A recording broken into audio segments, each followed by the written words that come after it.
All going on over here. Thighs in there. Beautiful, beautiful thighs. We're gonna brown them off a little bit. Got a bowl sitting there ready. Turns out it's gonna be underwhelming. I need my mitts. It's hot. Not good here. Hey, good people, how y'all doing? Y'all good? Y'all good? Got the thighs frying in there. Looking delicious. I chopped up everything. I chopped up some red peppers, onions. Loads. Coriander.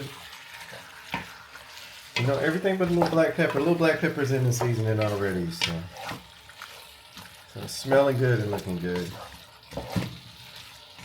And pre-seasoned with the paste, and then we'll cook it in some more paste. The paste already got some garlic, some thin chilies in there, about 4. It's not too hot, and some turmeric and ginger. So it's already. I'm kind of addicted to making paste at the moment. When I fry this up, well, I like the color of it. I'll put it in that bowl to the left. You can see it right here. And then from there, I already got some broccoli, carrots chopped up, and that's all the vegetables chopped up for the rice. Matter of fact, now that I said that, I'm gonna put these sweet potatoes in there. All right. Taking a few. They're real little, they're real thin. You can't find a fat one. Sweet potatoes that like the pin on it lately. Look at this chicken, looking good, ain't it? Looking good, looking superb. The aroma's nice and lovely. I just want to give it a little color, to be honest. And then I'm going to add the rest in a minute. Give it a little more time, It's looking good. And juicy. Can't go wrong with some chicken thighs, they smell amazing.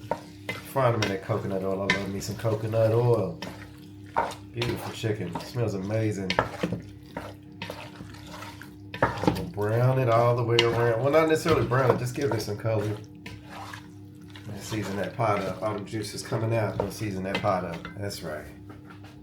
Look at how it transforms. The transformation. Look at that. It's looking gorgeous. Cooking on down. It's about where I want it. They cook a little bit longer. And then we'll put it in the bowl. We'll chill out and get onto the vegetables. What I'm going to do is get it with a spoon with some holes in it. It's perforated so the juices kind of remain in there. That's what I want. You know? And that's just seasoning the pie. I call it seasoning the pie. So. Yeah, looking gorgeous. Look at that. It's cooking. I'm now going to cover it up. Give about 5-10 minutes, then I'm going to take it out. I'll make sure it's cooked thoroughly. I thought to myself, that's plastic. Putting hot chicken in there is a terrible idea. So I got a little metal bowl. I was like, what's wrong with me, dude? What's wrong with me? Should know better. I want to keep them juices in there. Turn it up. Keep it up. It's on a high heat now. And them juices are what's going to bring all that good flavor. Throw a little flour in the juices. I got all my vegetables that can cook in there too. Beautiful. Fried in coconut oil. That's with my garlic ginger paste. This didn't have. It's a chili one. Yeah, it had a little bit of chili. I put only 4. I made another paste and added some turmeric, and that one's got like 6, and those chilies are bigger. So this, when I cook this, it don't really come out spicy, but with the other one, I think it will. Look at that. You see how it's bubbling? Can you see that? You see that? That's what we want. I want that bubbling. I want that to reduce a little bit while I'm doing all this. Because that's how we're going to get that flavor, y'all. That's how we're going to get that flavor. You feel me? And there's alright, there's a few chicken bits left in there.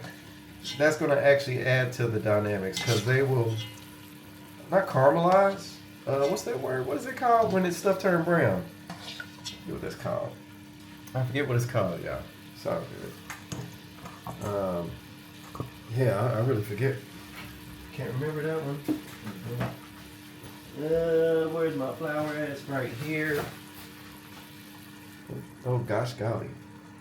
probably enough. I don't cook a stew without it. I think it's a crime if you do, or at least use some corn flour. And I got okra as well, but I like flour and okra going together. They come out real good. So, it's all linked up. This will work itself out once it heat up. Once it heat up, it'll work itself out. It smells gorgeous, by the way. It smells absolutely amazing. I'm gonna sneak them vegetables up in there. Look how it's pulling. That's what we want. That's what we want. And remember, there's still coconut oil remaining in there. Let me cook that chicken. It's sitting there. That's just losing all that good heat. Being silly, ain't I should know better. I've been doing this long enough. Look at that. Look how it's pulling. Beautiful. That's what we want. I want the heat to really get to it. I'm gonna turn it up for about a minute. Or until I still see it activating, if that makes sense. It looks gorgeous, don't it? Look how it's pulling. Look how it's pulling. That's what we want. That's what we're looking for. We know we're developing some flavor there. Look at that pull. Yes. I could do this all day long. Looks just some of the best things in life, you know. Beautiful. Look how it's pulling. You see what I mean? Pulling, how it's leaving space as you stir it. That's what we want.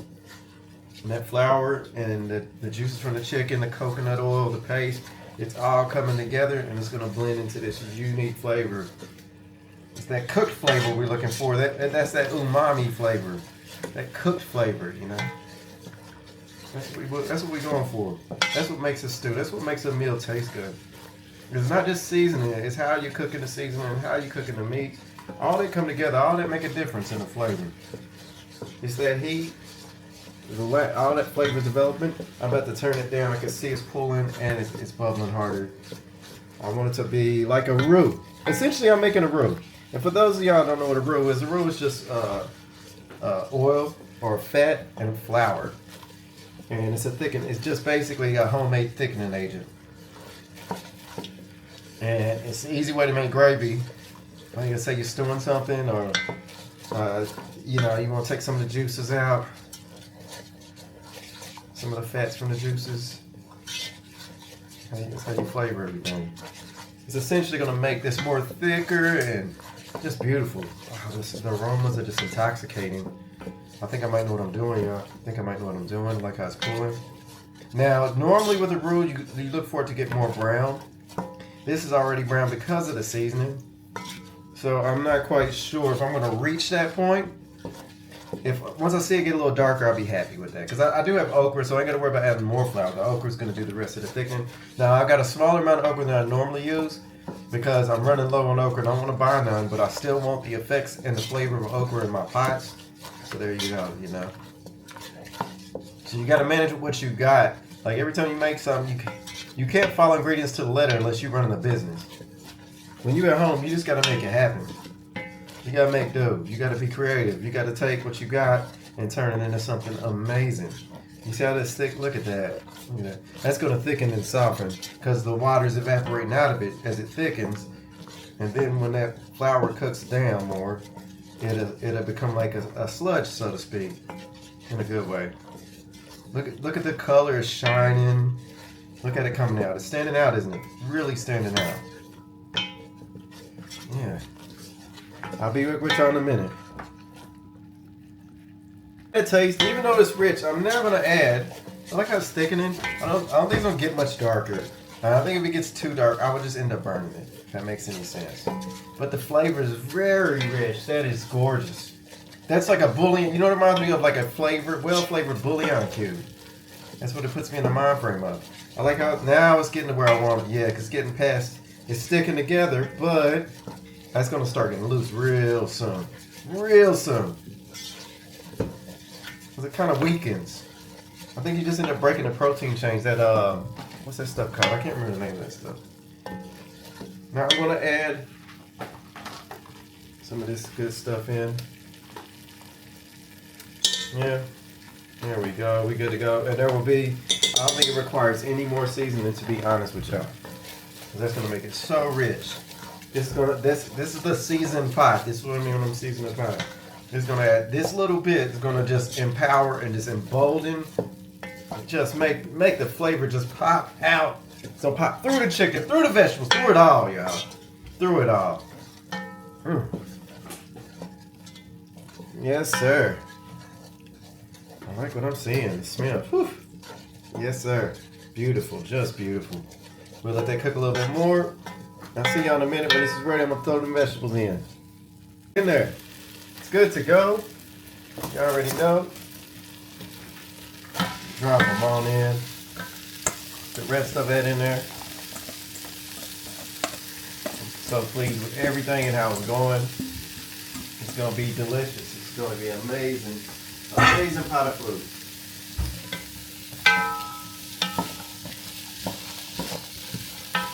These them down. Again, no more seasoning, I would say, is required. I will have a taste near the end. If it requires anything else, I doubt it. Before I added the paste, it was already flavorful. So you see, these vegetables are going to soak that up. And if you don't hit the vegetables with enough, you won't have any flavor. It'll be watery. You want them to soak it all up.